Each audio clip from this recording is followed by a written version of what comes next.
Sarung-sarung memang berserakan di mana-mana. Para pemiliknya datang dengan tujuan ngalap berkah. Cerita tentang tempat peziarahan itu memang macam-macam. Bagaimana kebenaran cerita itu? Sebelum Kemukus menjadi pulau, setelah Waduk Kedung Ombo mulai diairi tanggal 14 Januari tahun 1989, inilah kisah ritual seks di Gunung Kemukus, seperti pernah ditulis majalah Intisari tahun 2002 lalu. Sekilas, Kemukus tak banyak berbeda dengan tempat-tempat peziarahan lain yang bertebaran di Jawa, seperti di Gunung Jati, Gunung Muria, atau Gunung Kawi. Aktivitas peziarahan di sana juga berpusat pada makam orang yang dianggap punya daya, Iinui atau yang sakti mandraguna. Di Kemukus, yang jadi pujaan adalah tokoh Pangeran Samudra, yang terbaring tenang di makamnya, Nun di puncak Bukit Kemukus. Syarat-syarat yang harus dipenuhi peziarah agar permohonan mereka terkabul, juga mirip dengan tempat-tempat lain. Setelah mandi, di Sendang Ontrowulan, mata air yang terletak beberapa ratus meter sebelah timur makam, dan nyekar di makam Pangeran Samudra, peziarah harus nyepi sepanjang malam di sekitar makam. Namun, acara nyepi di Kemukus bukan sembarang nyepi, tapi harus disertai dengan melakukan hubungan seksual dengan lawan jenis yang bukan istri atau suami sendiri. Nah, ini yang membuat gaya ngalap berkah di Kemukus lain dari yang lain. Boleh dibayangkan bagaimana ratusan pasang peziarah di tengah alam terbuka beramai-ramai melakukan hubungan intim secara massal dan kolosal. Sungguh suatu pemandangan yang langka tapi nyata. Memang, malam itu nyaris tak ada lagi tempat yang bisa dipakai melangkahkan kaki dengan leluasa.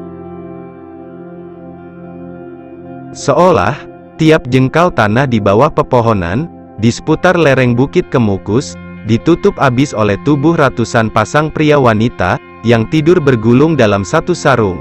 Kalau tak hati-hati melangkah, kaki bisa tersandung sarung yang berisi pasangan yang sedang asyik masyuk.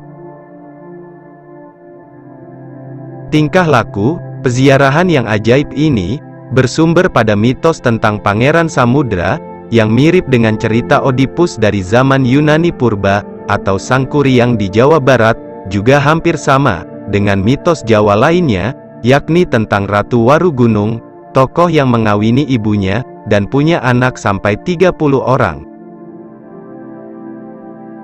Menurut Sohibul Hikayat, Pangeran Samudra adalah pangeran dari kerajaan Demak yang jatuh cinta pada ibunya sendiri, Ra Ontrowulan. Polahnya ini mengakibatkan ia diusir ayahandanya, Pangeran Samudra, lalu mengembara dan akhirnya meninggal di Gunung Kemukus dalam keadaan merana. Ibunya, yang kemudian menyusul, juga wafat di sana sebagai lambang cinta kasih mereka. Keduanya lalu dimakamkan dalam satu liang lahat. Ini cuma salah satu versi dari kisah cinta Pangeran Samudra. Masih ada versi-versi lain yang lebih seru, lebih dramatis. Misalnya saja, yang menyebut, setelah saling bertemu kembali, Pangeran Samudra dan ibunya tak kuasa menahan rindu dendam, sampai mereka melakukan hubungan intim bak suami istri. Sialnya, mereka keburu dipergoki, dan langsung dibunuh. Sebelum mengembuskan napas terakhir, sang pangeran sempat berpesan, siapa yang bisa melanjutkan hubungan intim mereka, segala permintaannya bakal terkabul.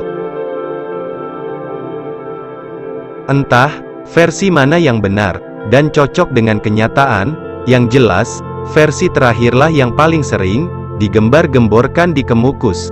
Maklum, kecuali lebih asyik didengar, versi ini juga memberi pengesahan dilakukannya hubungan seks bebas antar peziarah.